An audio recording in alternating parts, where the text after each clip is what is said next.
నీ అభివృద్ధిని చూసి, నీ సక్సెస్ని చూసి, నీ ధైర్యాన్ని చూసి, నీ శాంతిని చూసి, నీ సమాధానాన్ని చూసి, దేవుని కోసం నిలబడే విధానం చూసి, అసలు ఎవరండి వీళ్ళ బ్యాక్గ్రౌండ్, ఎవరండి వీళ్ళ వెనకాల ఉన్నదని వాళ్ళు వెతుకుతారట.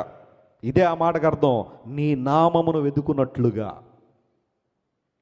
కొన్నిసార్లు కష్టాలు వచ్చినప్పుడు కృంగిపోతుంటే నీ చుట్టూ ఉన్న శత్రువులు దేవుని ఎందుకు వెతుకుతారు ఆ టైంలో? ఇంకా వాళ్ళు కదా గెలిచిపోయారు. అక్కడ నిందలేశారని చెప్పి రోజుల తరబడి ఇళ్లలో కూర్చుని ఏడుస్తున్నావే, గెలిపించావు కదా నీ శత్రువుల్ని, గెలిపించావు కదా, నీ మీద నిందలేస్తున్న వాళ్ళు. ఇంకా వాళ్ళు ఎందుకు వెతుకుతారు దేవుణ్ణి?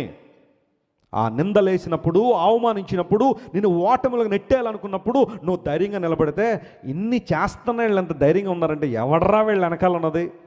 దేవుడు, సర్వశక్తుడైన ప్రభు, బలమిచ్చు దేవుడు, తన ఆత్మశక్తి చేత నింపి తన కొరకు వాడుకున్న దేవుడు వారి పక్షాన ఉన్నాడు కాబట్టే వీరంత ధైర్యంగా నిలబడగలిగారు. స్తోత్రం చెప్పండి, హల్లెలూయా. ఎవర్రా వీళ్ళ వెనకాల?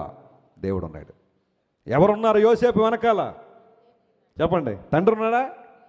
అన్నలు ఉన్నారా? పోనీ ఒక్కడిగా యోసేపు ఐగుప్తు దేశంలో బానిసవాడిగా సంకెళ్ళేసి తీసుకెళ్ళిపోతే దేవుడు తీసుకెళ్ళి ఒక రోజున సింహాసనం కూర్చోబెడితే అందరూ అనుకుంటారు, ఏంట్రా తన బ్యాక్గ్రౌండ్ ఏంట్రా, ఎవరున్నారా? దేవుడు ఉన్నాడు. అందును బట్టి యోసేపుని హెచ్చించాడు. వారికి పూర్ణ అవమానం కలుగునట్లుగా, దేవా వారు నీ నామాను వెతుకున్నట్లుగా చేయ ప్రభువా. నువ్వు కూడా అదే ప్రార్థన చేయి ప్రతిరోజు. ప్రభువా, నాకొచ్చే శోధన, నాకొచ్చే ఇబ్బంది, నాకున్న ప్రతికూలతల్లో నేను ధైర్యంగా ఉండడం వలన ఎవరెవరైతే ఆ కార్యాలు క్రియేట్ చేశారో, ఆ రూమర్లు క్రియేట్ చేశారో, ఆ నిందలు క్రియేట్ చేశారో వాళ్ళు వెతకాలనైనా నిన్ను.